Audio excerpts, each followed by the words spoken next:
अस्सलाम वालेकुम जी। गल ज़रा ध्यान नाल सुनियो जी कि एक वाक़या है कि एक जंगल दे विच एक तोता ते एक गुलैरी ये रहिंदे सी ते इन्हां दे विच अक्सरीत च शर्त लगदी सी कि जिहड़ा शर्त जितेगा उन्नू वो बंदा सारे दिन दी खुराक जिहड़ी आ वो लिया के देगा।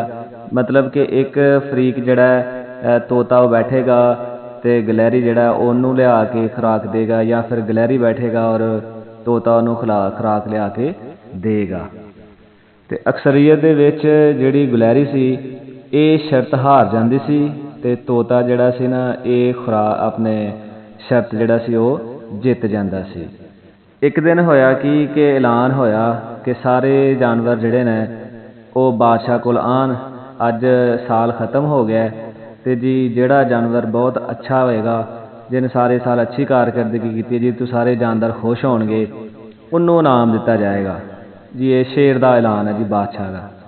सारे जानवर जंगल दे बादशाह कोल जांदे ने ते बैठ जांदे ने आराम नाल। बादशाह ऐलान करदा है कि जी अज दा जिहड़ा इनाम है यह चिड़िया नू दिता जांदा है। ते चिड़िया बड़ी खुश सी कि मैनू यह इनाम मिलिया है। चिड़िया नू यह इनाम इस बेस ते दिता जांदा है कि चिड़िया सारिਆਂ दी मदद करदी सी, खुश रखदी सारे नाल, ते उहदी वजह नाल चिड़िया नू यह इनाम दिता जांदा है। चिड़िया जदों जांदी है बादशाह कोल यानी कि शेर दे लागे, ते चिड़िया कहती है जी यह इनाम मैं रैफर करनी या यह इनाम मैं अपनी तरफों दिन्नी हाँ गलहरी नू।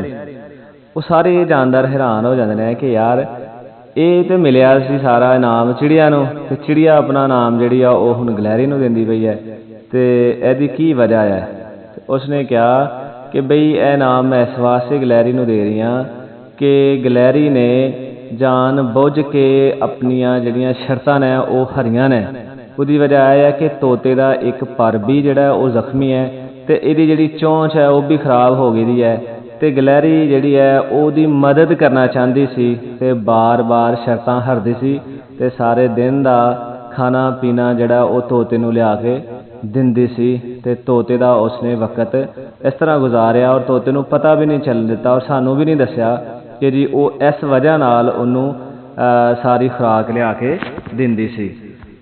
ते दोस्तों इत्थे सानू भी सबक मिलता है कि कुछ लोग होंदे ने कि जिहड़े यार वो तुहानू कह नहीं सकते कि मैं मजबूर हाँ, जिहड़े तुहानू कह नहीं सकते कि यार मेरा यह मसला है, ते उन्नू तुसीं देखदियां होइयां तुहाडी नज़र उन्हां ते पैंदी है, ते तुसीं उन्हां नू देखो कि यार यह डिजर्विंग ने, यार यह हकदार ने, इन्हां दा निज़ाम नहीं चलदा पिया।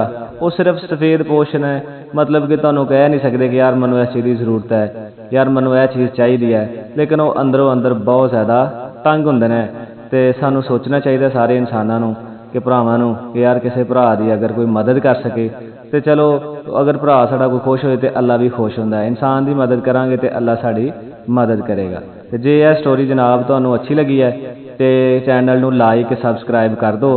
बहुत शुक्रिया जी, रब रखा, अल्लाह हाफिज़।